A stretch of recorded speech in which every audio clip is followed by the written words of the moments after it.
La plupart des gens comprennent ça à l'envers. Ils pensent que leur partenaire est censé les rendre heureux, ou ils pensent qu'ils sont censés rendre leur partenaire heureux. Les deux ont tort. Vous êtes responsable de vos propres sentiments. Point final. Ça sonne dur au début. Si votre partenaire dit quelque chose de cruel, n'est-il pas responsable de vous avoir blessé? Si vous oubliez votre anniversaire, n'êtes-vous pas responsable de les avoir rendus tristes? Le truc, c'est que votre partenaire peut déclencher vos sentiments, mais il ne les crée pas. Pensez-y comme ça. Deux personnes peuvent entendre exactement le même commentaire et réagir complètement différemment. L'une se fâche, l'autre en rit. Le commentaire est le même, mais la réaction est différente. Alors qu'est-ce qui a changé? La personne qui l'entend. Vos sentiments viennent de vos pensées sur ce qui arrive, pas de ce qui arrive vraiment. Quelqu'un annule ses plans avec vous, vous pourriez penser « il s'en fiche de moi » et vous sentir blessé. Ou vous pourriez penser « quelque chose d'important a dû arriver » et ressentir de la compréhension. Même événement, mais pensées différentes, sentiments différents. Ça ne veut pas dire que votre partenaire peut dire ou faire ce qu'il veut. Il est responsable de ses mots et actions. Mais vous êtes responsable de comment vous interprétez et répondez à ces mots et actions. La différence est importante. Quand vous rendez votre partenaire responsable de vos sentiments, vous abandonnez votre pouvoir. Vous devenez victime de leur humeur.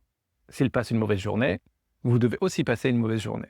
S'il ne vous donne pas assez d'attention, vous devez vous sentir mal aimé. C'est épuisant pour vous deux. Votre partenaire devient responsable non seulement de son propre état émotionnel, mais du vôtre aussi. Il doit marcher sur des œufs. Il ne peut pas avoir ses propres mauvaises journées sans gâcher les vôtres. Mais attendez, si nous sommes tous responsables de nos propres sentiments, ça veut dire qu'on peut traiter nos partenaires comme on veut? Bien sûr que non. Vous êtes responsable de vos sentiments, vous êtes aussi responsable envers votre partenaire. Ça veut dire les traiter avec gentillesse et respect.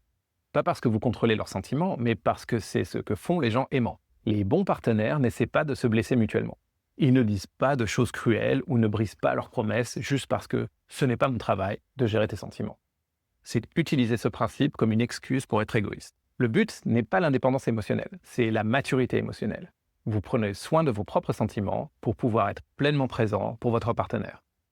Vous ne les faites pas marcher sur des œufs autour de vos insécurités. Vous ne les punissez pas pour vos mauvaises humeurs. Quand les deux personnes dans une relation prennent la responsabilité de leurs propres sentiments, quelque chose de beau arrive. Vous pouvez vraiment vous soutenir mutuellement. Au lieu d'être responsable des émotions de l'autre, vous pouvez y être réceptif. Votre partenaire est triste, vous pouvez écouter et réconforter sans penser que c'est votre travail de réparer sa tristesse. Vous passez un moment difficile, vous pouvez demander du soutien sans rendre votre partenaire responsable de vous faire sentir mieux. C'est particulièrement important pendant les disputes. Quand vous pensez que votre partenaire est responsable de votre colère, chaque désaccord devient une attaque contre vous. Quand vous savez que vous êtes responsable de votre propre colère, vous pouvez vous concentrer sur le vrai problème. J'ai appris ça à mes dépens dans mes propres relations. Je pensais que l'amour voulait dire ne jamais faire son partenaire se sentir mal, alors j'évitais les conversations difficiles. Je cachais mes vraies opinions, j'essayais d'être ce que je pensais qu'il voulait que je sois. Ça n'a pas marché. Essayer de gérer les sentiments de quelqu'un d'autre est impossible et épuisant. J'étais toujours sur les nerfs, toujours en train de surveiller leur humeur, toujours en train de me demander si j'avais dit quelque chose de mal. Le changement s'est produit quand j'ai réalisé que je pouvais me soucier des sentiments de mon partenaire sans en être responsable. Je pouvais être gentil et attentionné tout en restant honnête. Je pouvais les soutenir à travers des émotions difficiles sans penser que je les avais causées ou que je devais les réparer. Ça ne veut pas dire être froid ou indifférent. Ça veut dire être vraiment solidaire au lieu d'être codépendant. Ça veut dire aimer votre partenaire assez pour le laisser avoir sa propre expérience émotionnelle. Certaines personnes résistent à cette idée parce qu'elles semblent laisser les mauvais partenaires s'en tirer. Alors, les abuseurs ne sont pas responsables de la douleur qu'ils causent? Bien sûr qu'ils le sont. L'abus concerne les actions par les sentiments. Il y a une grande différence entre dire « je ne suis pas responsable de ces sentiments » et « je ne suis pas responsable de mon comportement envers toi ». Les abuseurs sont absolument responsables de leur action abusive. Mais même dans ces situations, les victimes sont encore responsables de leurs propres réponses. Ça pourrait vouloir dire se fâcher, partir ou appeler la police. Le sentiment et la réponse leur appartiennent tous les deux. Dans les relations saines, les deux personnes comprennent cet équilibre. Elles prennent la responsabilité de leurs propres émotions tout en étant attentionnées et respectueuses l'une envers l'autre. Elles n'utilisent pas la responsabilité personnelle comme une excuse pour être égoïste. Elles n'utilisent pas se soucier des sentiments comme une excuse pour se contrôler mutuellement. Le résultat, c'est deux personnes entières qui choisissent d'être ensemble, pas deux moitiés qui essaient de faire un tout. Elles se soutiennent mutuellement, non pas parce qu'elles doivent le faire, mais parce qu'elles veulent le faire. Leur amour vient de la force, pas du besoin. C'est le genre de relation qui vaut la peine d'être vécu, où les deux personnes possèdent leurs sentiments et choisissent de prendre soin l'une de l'autre quand même. Alors, comment pratiquer ça dans la vraie vie? Je vais vous donner 3 exercices simples qui peuvent changer comment vous gérez les émotions ensemble. Le premier exercice, on va l'appeler la pause et la possession. La prochaine fois que vous vous sentez contrarié avec votre partenaire, essayez ça. Avant de dire quoi que ce soit, faites une pause. Demandez-vous, à quoi est-ce que je pense maintenant qui crée ce sentiment? Peut-être que votre partenaire est rentré tard sans appeler. Au lieu de dire « tu m'as fait m'inquiéter », essaye « j'ai eu la pensée que quelque chose de mal était arrivé et ça m'a fait peur ». Vous voyez la différence? Le premier les rend responsables, le second reconnaît votre part. Pratiquez ça pendant une semaine. Remarquez juste vos pensées avant de parler. Vous n'avez pas encore besoin de changer autre chose. Le deuxième exercice, on va l'appeler le bulletin météo des sentiments. Commencez à partager vos émotions comme des bulletins météo. Au lieu de « tu me rends anxieux », essayez « je me sens anxieux maintenant ».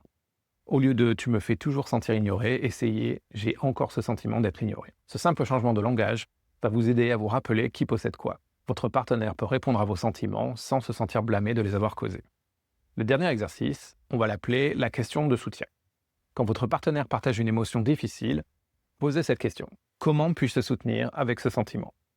Pas « comment puis-je réparer ça ?» Pas « qu'est-ce que j'ai fait de mal ?» Juste « comment puis-je te soutenir ?» Cette question suppose qu'ils possèdent leurs sentiments. Elle montre aussi que vous voulez aider. Parfois, ils voudront des conseils, parfois juste écouter, parfois un câlin. Laissez-les vous le dire. Ces exercices vont sembler bizarres au début. Vous avez probablement mélangé les responsabilités pendant des années et c'est normal. Commencez petit. Choisissez un exercice et essayez-le pendant une semaine. N'attendez pas la perfection, remarquez juste quand vous retombez dans les vieux schémas et corrigez doucement le cap. Le but n'est pas de jamais affecter les émotions de l'autre, le but est d'être clair sur ce qui appartient à qui. Quand vous faites ça bien, vous pouvez vraiment mieux vous aider mutuellement. Rappelez-vous, vous n'êtes pas responsable des sentiments de votre partenaire, mais vous êtes responsable envers eux. Ça veut dire gentil, honnête et solidaire pendant qu'ils gèrent leurs propres émotions. C'est comme ça que vous construisez une relation où les deux personnes se sentent libres d'être elles-mêmes. Prendre la responsabilité de vos propres sentiments n'est pas facile, mais c'est une des compétences les plus importantes que vous pouvez apprendre pour vos relations. Si cette vidéo vous a aidé à voir les émotions différemment, cliquez sur j'aime. Ça dit à YouTube de montrer ça à d'autres personnes qui pourraient avoir besoin de l'entendre. Et abonnez-vous si vous voulez plus de discussions franches sur les relations. Je partage ce qui marche vraiment, pas juste ce qui sonne bien. Maintenant, voici ce que je voudrais savoir. Quelle est la partie la plus difficile de posséder vos sentiments dans votre relation? Laissez un commentaire et dites-le moi. Peut-être que vous avez du mal à ne pas blâmer votre partenaire. Peut-être que vous vous sentez coupable quand ils sont contrariés. Peut-être que vous êtes fatigué de marcher sur des œufs. Peu importe ce que c'est, partagez-le en bas. Votre commentaire pourrait aider quelqu'un d'autre à réaliser qu'il n'est pas seul dans ça. En plus, les commentaires aident l'algorithme à montrer cette vidéo à plus de couples qui en ont besoin. Merci d'avoir regardé, je vous verrai dans la prochaine. Salut!